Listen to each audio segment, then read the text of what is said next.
Hello, ಎಲ್ಲರಿಗೂ ನಮಸ್ಕಾರ. ನನ್ನ ಕಾಲ್ಪನಿಕ ಕಥಾಲೋಕ ಯೂಟ್ಯೂಬ್ ಚಾನಲ್ಗೆ ಸ್ವಾಗತ.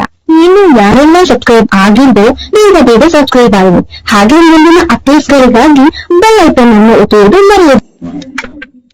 ಶೇರ್ ಕಮೆಂಟ್ ಮಾಡೋದು ಮರೆಯದು. ಕತ್ತಲು ಕಳೆದು ಬೆಳಕು ಮೂಡಲೇಬೇಕು, ಹಾಗೆ ರಾತ್ರಿ ಕಳೆದು ಹಗಲು ಬರಲೇಬೇಕು ಎನ್ನುವಂತೆ ಸೂರ್ಯ ತನ್ನ ಕೆಲಸಕ್ಕೆ ಹಾಜರಾಗಿದ್ದ. ಚಂದು ಬಾಕ್ಸ್ ತಗೊಳ್ಳೆ, ಅಮ್ಮನ ಮಾತಿಗೆ ಹುಷಾರು ಅಪ್ಪ ಹುಷಾರು, ಸಂಜೆ ನಾನೇ ಹೋಗಿ ಗುಡಿ ಕ್ಲೀನ್ ಮಾಡಿ ಪೂಜೆ ಮಾಡ್ತೀನಿ, ಅವ್ರನ್ ಕಳಿಸ್ಬೇಡ ಎಂದು ಓಡಿದಳು. ಹುಷಾರು ಚಂದು ಎನ್ನುತ್ತಾ ಅಮ್ಮ ಕೂಗ್ತಿದ್ರು. ಜಿಂಕೆ ಅಂತೆ ಓಡೋಡಿ ಅದೆಲ್ಲಿಗೋ ಯಾರದ್ದೋ ಮನೆಗ್ ಬಂದ್ಲು. ಮೋಟು ಅಣ್ಣ ಬಾಗ್ಲು ತೆಗಿ ಕಿರುಚುತ್ತಿರಲು, ಬಂದೆ ತಂಗ್ಯವ್ವ ಎಂದು ಬಾಗ್ಲು ತೆರೆದನು ಮೋಟು. ಹೈದಡಿ ಮನುಷ್ಯ, ಸುಮಾರು 40 ವರ್ಷ ಇರ್ಬೋದು. ಬಿಳಿ ಬನೀನ್ನಲ್ಲೇ ಇದ್ದವ ಆನೆ ಚಡ್ಡಿಯಲ್ಲೇ ಆಕಳಿಸುತ್ತಾ ಬಾಗ್ಲು ತೆರೆಯಲು, ಯೋ ಮೋಟು ಅಣ್ಣ, ನಿದ್ರೆಯನ್ನ ಈಚೆ ಬಾ ಎಂದಳು. ಏನ್ ತಂಗ್ಯವ ಈ ಕಡೆ ಎಂದು ಕಣ್ಣುಜ್ಜುತ್ತಾ ಕೇಳ್ದ. ನನ್ ಗೊತ್ತಿರೋ ಒಬ್ರಿಗೆ ಹೆಣ್ಣು ಹುಡುಕ್ಬೇಕು, ನೀನೀಗ ಬ್ರೋಕರ್ ಕೆಲಸ ಮಾಡ್ತಿದ್ಯೋ? ಹ್ಞೂ ತಂಗಿ, ಮಾಡ್ತೀವ್ನಿ. ಸರಿ ಅಣ್ಣ, ಬ್ರೋಕರ್ ಚಾರ್ಜ್ ಎಷ್ಟು? ಡಿಪೆಂಡ್ಸ್ ತಂಗಿ, ಈಗ ಹುಡುಗನಿಗೆ ಯಾವ ತರ ಹುಡುಗಿ ಬೇಕು ಹೇಳು, ಅದನ್ನ ನೋಡ್ಕೊಂಡು ಹೇಳ್ತೇನೆ ಎಂದು ಆಕಳಿಸುತ್ತಲೇ ಒಳಗಡೆ ಕರೆದನು. ಅವಳ ಹೆಂಡತಿ ಕಾಫಿ ಕೊಟ್ಟು, ಹೇಗಿದ್ಯಮ್ಮ ಚಂದು ಎನ್ನಲು, ಸೂಪರ್ ಅದ್ಕೆ, ನೀವು ಎಂದು ಅವರ ಕ್ಷೇಮ ಕೇಳಿ ಬಂದ್ ಕೆಲ್ಸದ ಬಗ್ಗೆ ವಿಚಾರಿಸಲು, ಹುಡುಗ ಟಾಪರ ಸೂಪರಾ ಕೇಳ್ದ. ಎಕ್ಸಲೆಂಟ್ ಎಂದಳು. ವಯಸ್ಸು ಸುಮಾರು 28 ಆಟಿದೆ. ಓ, education 10th pass or fail, 12th pass or fail, ಅಥವಾ ಎನಿ ಡಿಗ್ರಿ? ಡಬಲ್ ಡಿಗ್ರಿ ಎಂದಳು. ಓ ಓಕೆ, ಸಂಬಳ ಎಷ್ಟು? ವಿದಿನ್ ಆರ್ ಅಬೋವ್ 50,000 ಅಥವಾ 1 ಲಕ್ಷ ಅಥವಾ ಅಬೋವ್ ಎನ್ನಲು, ಅವ್ರದ್ದು ಓನ್ ಕಂಪ್ನಿ ಇದೆ, ಅವರು ಸಂಬಳ ಕೊಡೋರು, ಸಂಬಳ ತಗೊಳ್ಳೋದಿಲ್ಲ. NRI ಕಣೋ ಅಣ್ಣ, ವರ್ಷದಲ್ಲಿ ತುಂಬಾ ತಿಂಗಳು ಬೇರೆ ದೇಶದಲ್ಲೇ ಇರ್ತಾರೆ ಎನ್ನಲು. ವಾವ್, ಮತ್ತೆ ಅವ್ರದ್ದು ಜಾಯಿನ್ ಆರ್ ನ್ಯೂಕ್ಲಿಯರ್ ಫ್ಯಾಮಿಲಿ? ಅವ್ರದ್ದು ಜಾಯಿನ್ ಇತ್ತು, ಈಗ ನ್ಯೂಕ್ಲಿಯರ್ ಕಣೋ, ಅಜ್ಜ ಅಜ್ಜಿ ಇಲ್ಲಿನವ್ರೆ ಎಂದಳು. ಓಕೆ, ಎಂತ ಹುಡುಗಿ ಬೇಕಂತೆ? ಅಪ್ಸರೆ ತರ ಇರ್ಬೇಕು, ಅವ್ರು ಹೀರೋ ತರ ಇದ್ದಾರೆ ಅಲ್ವಾ, ಅವಳು ಹೀರೋಯಿನ್ ತರ ಇರ್ಲಿ, ಹಾಲೇನ್ ಬಿಳುಪು ಇರ್ಬೇಕು, 5.5 ಅಡಿ ಇರ್ಲಿ, ಸ್ವಲ್ಪ ಮೈಕೈ ತುಂಬಿರ್ಲಿ, ನನ್ನಂಗೆ ಕಡ್ಡಿ ತರ ಇರ್ಬಾರ್ದು. ಮಕ್ಕಳ ಕಂಡ್ರೆ ಇಷ್ಟಪಡುವಂತ ಹುಡುಗಿ ಇರ್ಬೇಕು, ಗುಣವಂತೆ, ರೂಪವಂತೆ, ಬುದ್ಧಿವಂತೆ, ಹಾಗೆ ಹೃದಯವಂತೆ. ಓಹೋ, ಯಾಕೆ? ಅವ್ರ ಅಣ್ಣನ ಮಗಳಿಗೆ ಅವಳೇ ತಾಯಿ ಆಗ್ಬೇಕು, ಅದಕ್ಕೆ. ಈ ಕ್ವಾಲಿಟಿಗೆ ಹುಡುಗಿ ಸಿಗೋದು ಕಷ್ಟ ಕಣಮ್ಮ. ಯಾಕೆ ಕಷ್ಟ? ಹುಡುಗರಲ್ಲಿ ಯಾವ ಕೊರತೆ ಇಲ್ಲಪ್ಪ, ಆದ್ರೆ ಅವ್ರ ಅಣ್ಣನ ಮಗಳನ್ನ ನೋಡ್ಕೋಬೇಕು ಅಷ್ಟೆ. ನೀನ್ ಹುಡುಕು, ಅವ್ರು ನಿನ್ ಜೇಬ್ ತುಂಬಿಸ್ತಾರೆ ಎಂದು ಆಸೆ ಹುಟ್ಟಿಸಿದಳು. ಆದ್ರೆ ಹುಡುಗನ್ ಫೋಟೋ ಬೇಕಮ್ಮ. ಅಯ್ಯೋ, ನಾನಿಂದ ದಡ್ಡಿ, ಫೋಟೋ ತರೋದೇ ಮರ್ತೆ, ತರ್ತೀನಿ ನಾಳೆ ಅಣ್ಣಯ್ಯ. ಓಕೆ ತಂಗ್ಯವ, ಬೇಗತ್ತಾ, ನಾವು ಹುಡ್ಕೋಕೆ ತಯಾರಾಗ್ತೀವಿ ಎಂದು ಕಳುಹಿಸಿದ್ರು. ಮೋಟು ಅಣ್ಣ ನೋಡಿ ಕೆಲ್ಸ ಹೇಗ್ ಶುರು ಮಾಡಿದಾಳೆ ಅಂತ. ತಾನ್ ಪ್ರೀತಿಸೋ ಹುಡುಗನ್ಗೆ ತಾನೇ ಹುಡುಗಿ ಹುಡುಕೋ ಅಂತ ಕೆಲ್ಸ ಚಂದು ಮಾತ್ರ ಮಾಡೋಕ್ ಸಾಧ್ಯ. ಕಾಲೇಜ್ನಲ್ಲಿ ಮಧ್ಯಾಹ್ನದ ಸಮಯ ಅವನನ್ನ ಫೋಟೋಗಾಗಿ ಹುಡುಗಿ ಬಂದಿದ್ಲು. ಏನ್ ಬಾಯ್ ಬಡ್ಕಿ, ಹುಡುಗಿ ಸಿಕ್ಬಿಟ್ಲಾ ಹೇಗೆ ರೇಗ್ಸಿದ್ದ. ಸಿಕ್ತಾಳೆ, ಮೊದ್ಲು ನಿಮ್ ಫೋಟೋ ಕೊಡಿ ಎಂದು ಕೈ ಚಾಚಿದ್ಲು. ಫೋಟೋನಾ ಎನ್ನಲು, ಹೋ, ಬ್ರೋಕರ್ ಅಣ್ಣ ನಿಮ್ ಫೋಟೋ ಕೇಳಿದ್ರು ಎಂದಳು. M3 ತಲೆಯಲ್ಲಿ ಜೇಡಿ ಮಣ್ಣಿರೋದು ಪಕ್ಕ ಆಗೋಯ್ತು ಕಣೋ. NRI ಗೌರವ್ ಭಟ್ ಟೈಪ್ ಮಾಡಿದ್ರೆ ಫೋಟೋ ಬರುತ್ತೆ, ನನ್ ಫೋಟೋ ಕೇಳ್ತಾಳಲ್ಲ, ಒಳ್ಳೆ ಗುಗ್ಗು. ನಕ್ಕಿದ ಮನ್ಸಲ್ಲೇ ಮಾತಾಡಿ, ರೀ ಭಟ್ರೆ ಫೋಟೋ ಬೇಕು ಮತ್ತೆ ಕೇಳಿದ್ಲು.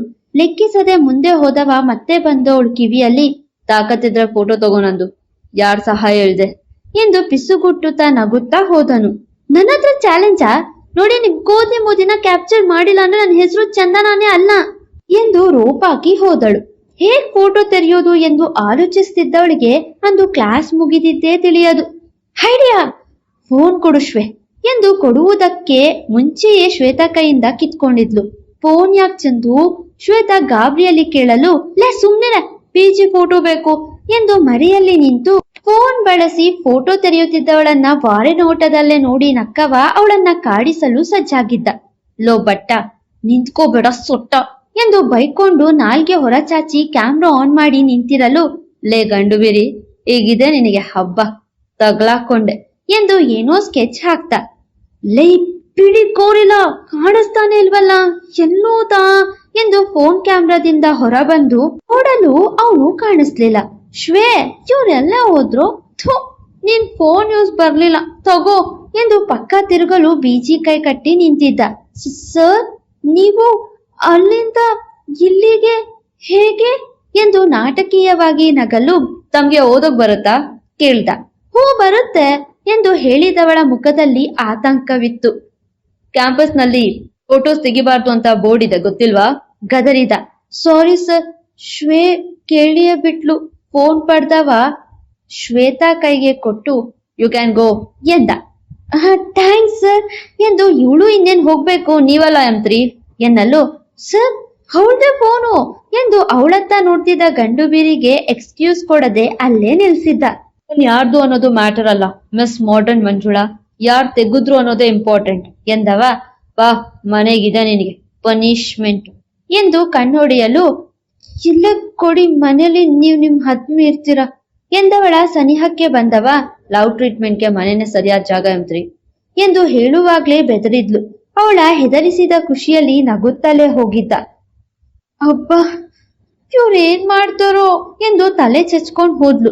ಇಷ್ಟು ಮರೆಯಲ್ಲಿ ನಿಂತು ನೋಡ್ದವನಬ್ಬ, ನೋಡೋ ಮಗ ಹೇಳಿಲ್ವಾ ಆ ಗೌರವ ಇವಳಿಗೆ ಲೈನ್ ಹಾಕ್ತಿದ್ದಾನೆ ಅಂತ ಎಂದು Ranjit friend Mohit video call ಮಾಡಿ ಹೇಳಲು, ಗೊತ್ತು ಕಣೋ, ಅವರಿಬ್ಬರ ಪ್ರೈವೇಟ್ ಫೋಟೋಸ್ ನನ್ನ ಹತ್ರ ಇದೆ, ಲಾಂಗ್ ಬ್ಯಾಕ್ ತೆಗ್ದದ್ದು. ಅವನ್ ಮಾನ ಮರ್ಯಾದೆ ಹಾಗೆ ಅವಳ ಲೈಫ್ ನಲ್ಲಿ ಎಂತಹ ಬಿರುಗಾಳಿ ಎಬ್ಬಿಸುವೆ ನೋಡ್ತಾ ಇರು. ಇಬ್ರಿಗೂ ಸರಿಯಾಗೆ ಆಡೋದ್ ನಾನು, ನನ್ನೇ ಡಿಬಾರ್ ಮಾಡಿಸ್ತಾರೆ ಎಂದು ಹಲ್ಲು ಕಡ್ದಿದ್ದ ರಂಜಿತ್. ಮತ್ತೊಬ್ಬ ಶತ್ರು ಇಲ್ಲಿ. ಸಂಜೆ ಬೃಂದಾವನದಲ್ಲಿ, ಅಜ್ಜಿ ನೀನ್ ಹೇಳ್ದಂಗೆ ನಾನ್ ಸಿಕ್ಕಿದ ಚಾನ್ಸ್ ಯೂಸ್ ಮಾಡಿ ಚಿಕ್ಕನ್ ಮದ್ವೆ ಒಪ್ಪಿಸ್ಬಿಟ್ಟೆ. ಈಗ ಜೂನಿಯರ್ ಟ್ಯಾಲೆಂಟ್ ನ ಈಗ್ಲಾದ್ರೂ ಒಪ್ಕೋತ್ಯಾ ಎಂದು ನಿಮ್ಮೆಲ್ಲರ ಪುಟ್ಟ ಪಾಪು ಅದೇ ಚೋಟು ಇಂಚು ಕುಣಿತಿದ್ದಾಳೆ. ಹೂ ಬಂಗಾರಿ, ನೀನೇ ಗೆದ್ದೆ ಎನ್ನುತ್ತಾ ಅಜ್ಜಿ ತಾತ ಸೋತು ಮುಖ ಹೊತ್ರು. ಈಗ ಐಸ್ ಕ್ರೀಮ್ ತಿನ್ನೋಕ್ ಹೋಗೋಣ್ವಾ ಕೇಳಿತು ಮಗು. ಸರಿ ಬಂಗಾರ ಎಂದು ಅವಳ ಕೈ ಹಿಡಿದು ನಡೆಯುವವರಿಗೆ ಹಾಗೆ ನಿಲ್ಸಿ, ಅಜ್ಜ ಅಜ್ಜಿ ಹೇಗೋ ಮದ್ವೆಗೆ ಚಿಕ್ಕು ಒಪ್ಪಿದ್ರು, ಅದ್ರ ಚಂದು ಅಕ್ಕನ್ ಚಿಕ್ಕುನ ಹೇಗೋ ಒಂದ್ ಮಾಡೋದು. ಮತ್ತೆ ಪುಟ್ಟ ಹುಡುಗಿಗೆ ಕೆಲಸ, ಅದು ನನ್ ಕಡೆಗೆ ಬಿಡು ಕೂಸೆ. ನಿಮ್ ಚಿಕ್ಕು ಮತ್ತೆ ಆ ಚಂದು ಇಬ್ರು ಹತ್ರ ಆಗುವಂತೆ ನಾನ್ ಮಾಡ್ತೀನಿ ಎಂದರು ಅಜ್ಜಿ. ಜೋರಾಗಿದ್ದಾರೆ ಈಗ. ಹೂಚೋಟು, ಆ ಚಂದು ಹುಡುಗಿ ಹೇಗಿದ್ರು ನಮ್ಮ ಗೌರವನ ಹಿಂದೆ ಮುಂದೆ ಸುತ್ತಲೇಬೇಕು ಅಲ್ವಾ, ಹಾಗೆ ನಾವು ಹತ್ರ ಮಾಡ್ಸೋಣ ಎಂದ ಅಜ್ಜನಿಗೆ. ನೀವು ಅವ್ರನ್ನ ಹತ್ರ ಮಾಡೋದೇನೋ ಬೇಡ, ಅವರು ಹೊಳ್ಗೊಳ್ಗೆ ಹತ್ರ ಆಗ್ತಿದ್ದಾರೆ ಎಂದು ಗುಟ್ಟು ಹೇಳಿದಳು ಇಂಚು. ಈ ಬ್ರೀತ್ ನೋಡಿ ಏನನ್ಸ್ತು? ಹೀಗಿನ ಮಕ್ಳು ತುಂಬಾ ಫಾಸ್ಟ್ ಅನ್ಸುತ್ತೆ ಅಲ್ವಾ? ಏನೋ ಎಂದು ಕಿವಿ ಕೊಟ್ಟವರಿಗೆ ಕೆನ್ನೆಗೆ ಕೆನ್ನೆ ತಾಕ್ಸಿ ಈ ತರ ಚಿಕ್ಕು ಅಕ್ಕು ಮಾಡಿದ್ರು ಎಂದು ಹೇಳಲು ಅಜ್ಜಿ ಅಜ್ಜ ಇಬ್ರು ಒಬ್ರನ್ನೊಬ್ರು ನೋಡಿ ಅಚ್ಚರಿ ಪಟ್ರು. ಎಲ್ಲೇ ನೋಡ್ದೆ? ಇಷ್ಟೇ ನೋಡಿದ್ಯಾ? ಇನ್ನ ಏನಾದ್ರೂ ನೋಡಿದ್ಯಾ? ಅಜ್ಜಿ ಆತಂಕದಿಂದ ಕೇಳಿದ್ರು. ಆಸ್ಪತ್ರೆಯಲ್ಲಿ ಚಿಕ್ಕು ಅಕ್ಕು ಜೊತೆ ಹೀಗೆ ಮಾಡಿದ್ದು ನೋಡ್ದೆ ಎಂದು ಕಣ್ಣೊಡೆಯಲು. ಗೇಮ್ಸ್ ಆಡೋ ತರ ಡ್ರಾಮಾ ಮಾಡಿದ್ಲು ಅನ್ಸುತ್ತೆ ಆ ದಿನ ಚೋಟು. ಅವನು ಮದ್ವೆಗೆ ಒಪ್ಪಿಗೆ ಕೊಟ್ಟಿದ್ ಕೂಡ ಹೊರಗಡೆ ಚಂದು ಏನೋ ಮಾತಾಡಿ ಬಂದ್ಮೇಲೆ. ಇಬ್ರು ಮಧ್ಯೆ ಏನಾದ್ರೂ ಇದ್ಯಾ? ಅಜ್ಜನ ಅನುಮಾನ. ಅದಕ್ಕೆ ಉಪಾಯ ಇದೆ. ಈಗ ಚಂದು ಬರೋ ಟೈಮ್, ನಾವೆಲ್ಲ ಹೊರಗಡೆ ಹೋದ್ವಿ ಅಂತ ಗೌರವನಿಗೆ ಗೊತ್ತಾದ್ರೆ ಅವಳೊಟ್ಟಿಗೆ ಕರಿ ಬಿಚ್ಚುವ ನೋಡೋಣ ಎಂದು ಮೂವರು ಪ್ಲಾನ್ ಮಾಡಿ ಗೌರವ ಅಜ್ಜಿ ಕೂಗುತ್ತಾ ಅವ್ನ ರೂಮಿಗೆ ಬರಲು ಎಸ್ ರಾಣಿ ಕೇಳ್ದ.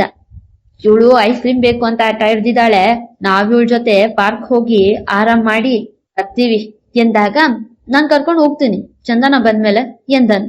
ಚಂದನ ಬಂದ್ಮೇಲೆ ಯಾಕೆ ಅಜ್ಜಿ ಕೇಳಲು, ಅವಳಿನ್ನೇನ್ ಅರ್ಧ ಗಂಟೆ ಬರ್ತಾಳೆ ಅಲ್ವಾ ಅದಕ್ಕೆ ಎಂದನು.